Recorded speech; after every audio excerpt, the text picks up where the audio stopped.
Dikunjungi Komisi 3 DPR RI, Kepala Kejati Banten mengungkap kendala hingga cara mendeteksi jaksa nakal.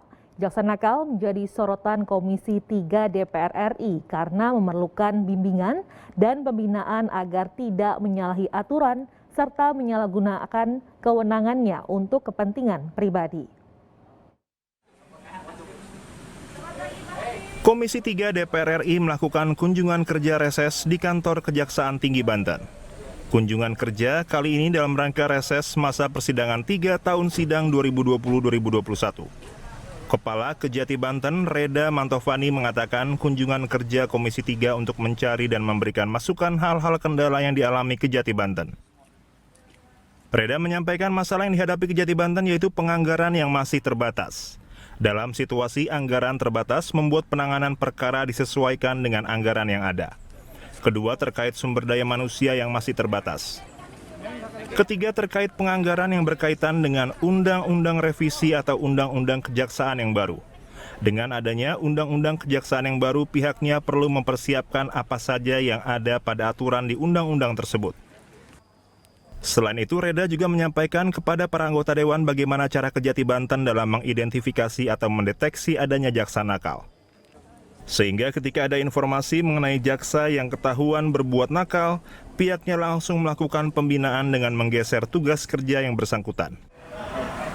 Ada pertanyaan juga yang menarik, bagaimana cara Kejaksaan Tinggi Banten dalam mengidentifikasi atau mendeteksi adanya jaksa-jaksa nakal? Ya, jaksa-jaksa yang perlu dibimbing, dibina. Nah, kami sampaikan nih, kami jelaskan bahwa kami sudah ada mekanisme dengan kerjasama dengan APIP, provinsi, kabupaten maupun kota. Sehingga ada beberapa jaksa, ya misalnya ada beberapa yang lalu itu dapat informasi dari mereka yang langsung kita tindak, kita geser. Langkah pertama adalah supaya terjadi kekondusifan, supaya tidak gaduh, kita geser dulu. Nah, baru setelah kita lakukan pemeriksaan. Jadi Komisi 3 menyerap aspirasi tentang keluh kesah kejaksaan yang ada di Banten. Apakah anggarannya cukup, ada persoalan-persoalan apa, agar kami Komisi 3 bisa memahami dan mengetahui pada saat nanti rapat selanjutnya sesudah reses ketemu dengan Jaksa Agung, hal-hal apa yang terjadi di Banten kami bisa sampaikan.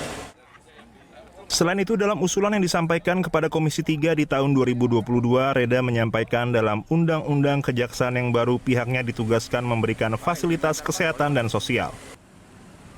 Saat ini pihaknya sedang merencanakan membuat rumah sakit Adiaksa tipe A, di mana rumah sakit tipe A ini belum ada di Banten. Suhendi, JPM TV, Kota Serang, Banten.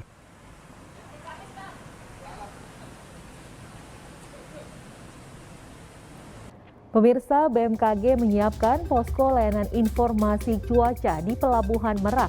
Kami hadirkan informasinya usai jeda.